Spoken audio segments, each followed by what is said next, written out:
오늘 말씀 보면 모든 말씀이 다 내게 주시는 말씀이구나 이런 생각 들 때 있는데 오늘 말씀 참 더 그런 것 같습니다. 오늘 말씀 보면 이방 지역에 사르밧이라고 해서 과부가 한 명 살았습니다. 이 과부에게는 아들이 하나 있는데 매우 가난합니다. 한 끼 먹을 양식밖에 없었어요.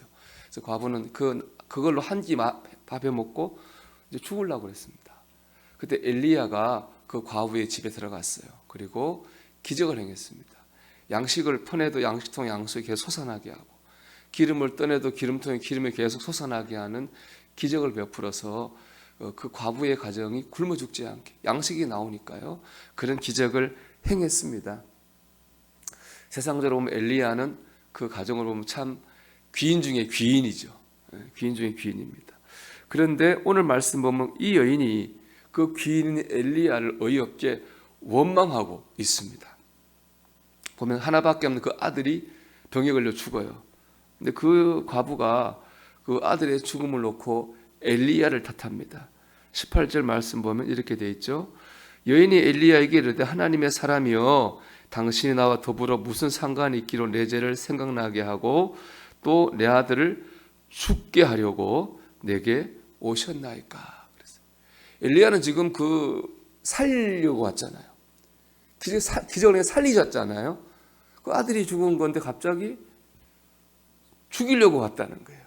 엘리야 때문에 자기 집에 저주가 임했고 자기 아들이 죽었다. 그렇게 말하고 있는 겁니다.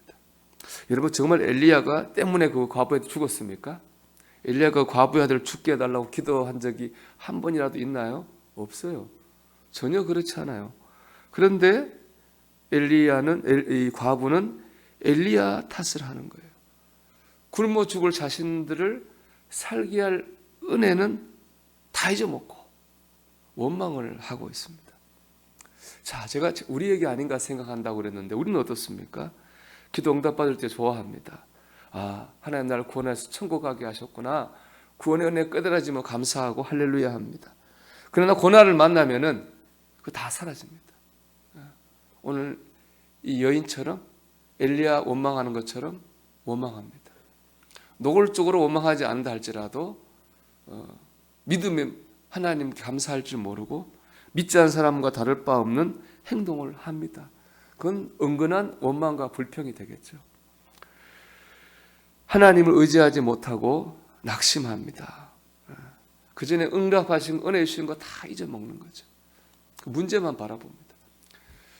문제가 눈에 보이니까 문제를 바라보는 것을 어떻게 우리가 다 원망할 수 있겠습니까? 여러분 그렇지만은 우리가 그런 문제를 만났다 할지라도 하나님이 주신 은혜를 잊지 말자는 거예요. 역사하신 걸 잊지 말자는 겁니다. 왜냐?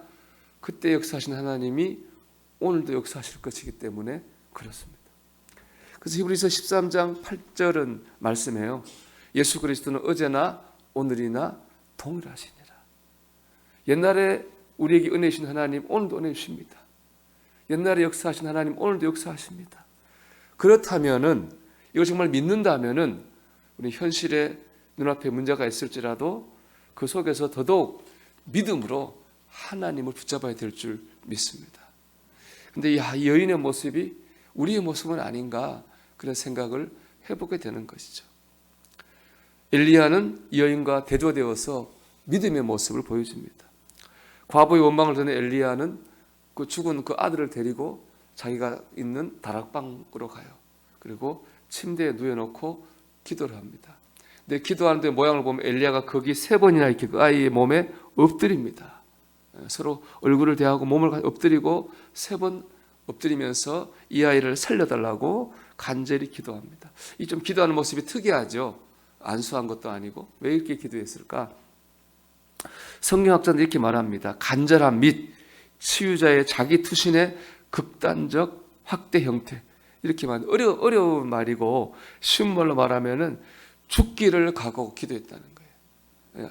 같이도 하나님 이 아이의 혼이 돌아가게 하시고 나를 죽이셔도 괜찮으니까 이 아이의 혼이 돌아오게 해주세요. 살려주세요. 자기 투신이 그런 거죠. 그만큼 자기 목숨을 던질 만큼 간절하게 기도했어요.